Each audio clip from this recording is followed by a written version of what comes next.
Welcome to Box Office Recaps. Today we are recapping a horror thriller movie titled Don't Breathe, which was released in 2016. Spoilers ahead. The opening scene is an aerial shot of a quiet suburban neighborhood. At first, we can't make out any figures from high up, just the houses.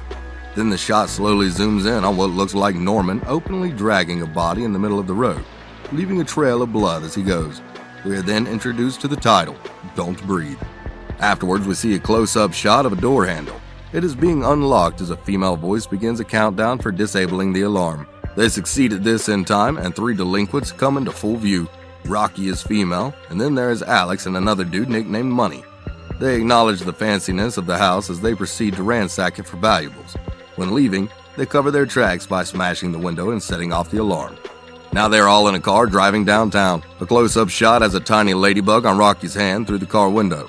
While smoking, Rocky and Money dream of leaving Detroit for California.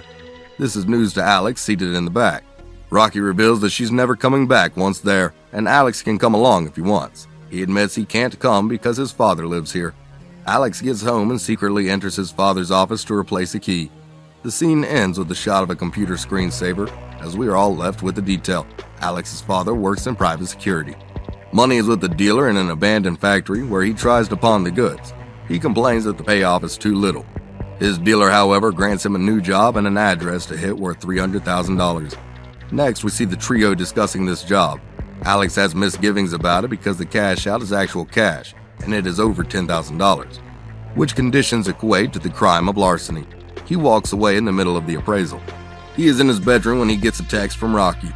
In it, she pleads with him to do it for both her and Diddy. Alex then researches the target. Cut 2, Rocky is preparing a little Diddy for the outdoors while Rocky's mother gives her a hard time from the living room. She is smoking with the swastika tattooed man while watching TV. Rocky then receives a reply from Alex, who says he is in.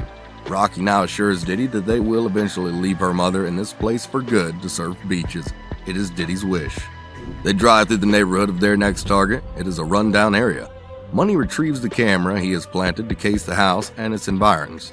While Alex and Rocky are waiting in the car, Rocky shares a childhood memory about a ladybug and its connection to her latest tattoo of the same. And Alex announces that he is coming to California with them. When Money returns, they discover no human traffic in the vicinity for the past few days. Just then, a guide dog belonging to Norman charges their window. This is when they notice that Norman, the owner of the house, is blind. It is decided the coast is clear for tonight. It's 2 a.m. and crunch time for the job.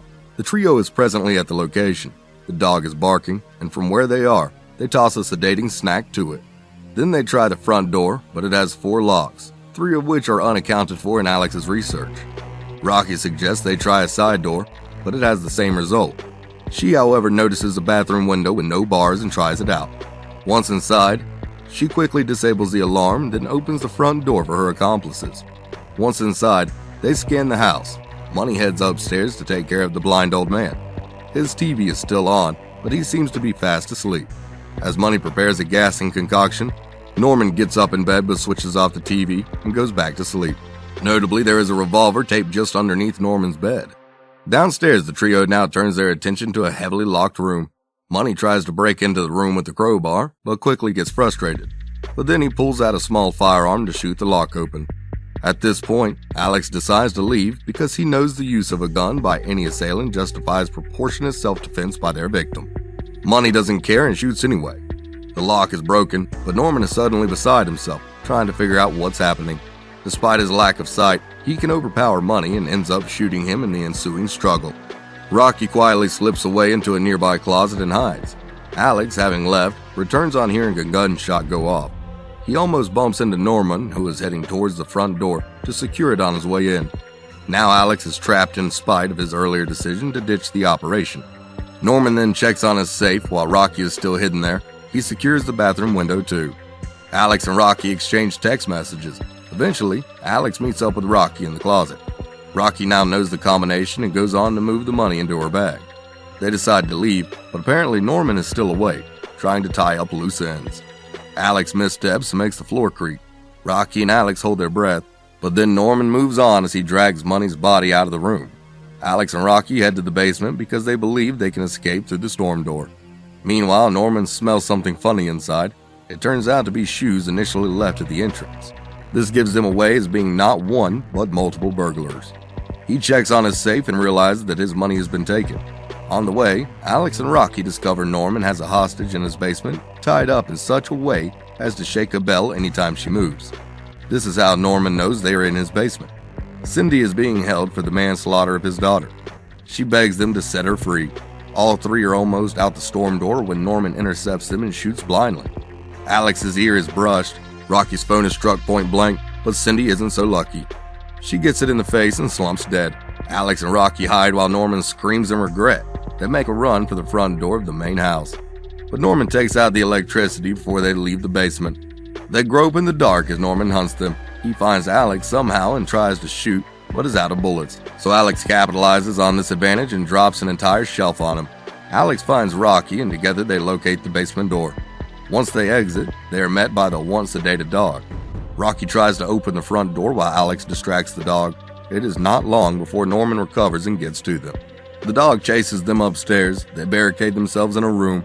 Alex tries to alert the cops remotely, but Rocky thinks of a better way.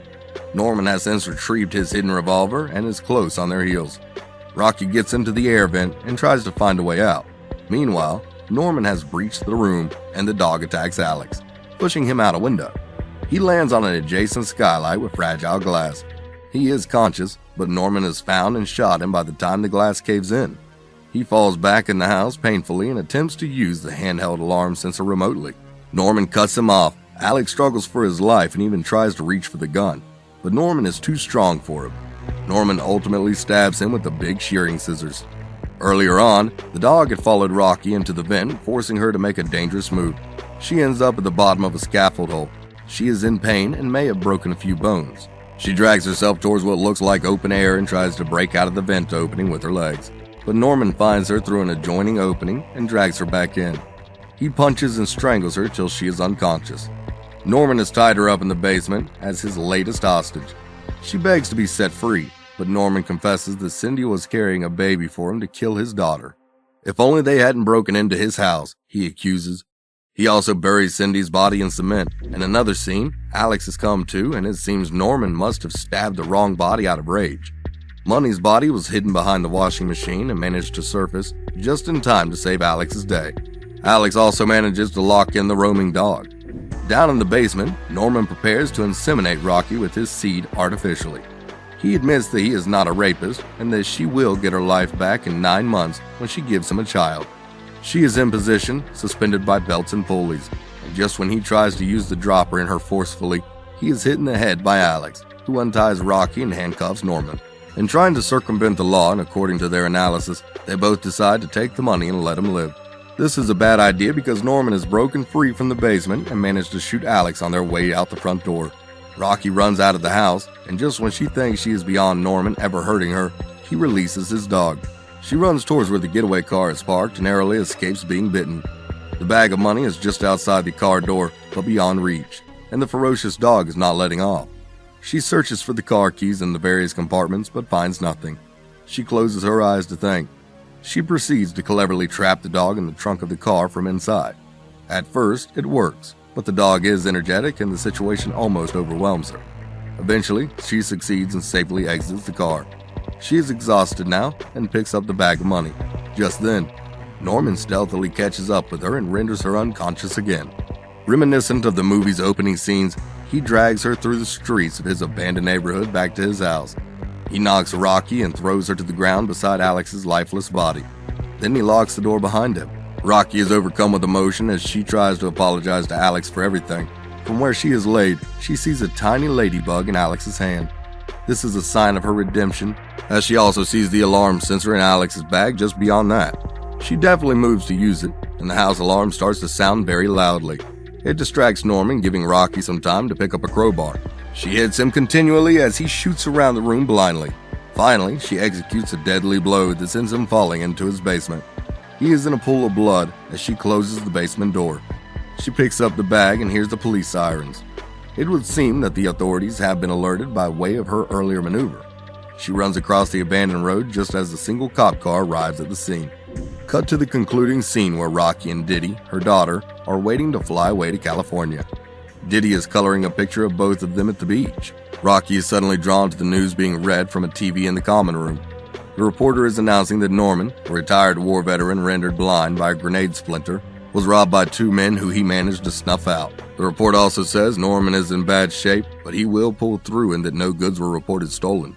Rocky is apparently shaken by this news, but then she has to leave for Los Angeles with Diddy, as they are shown heading for the boarding area.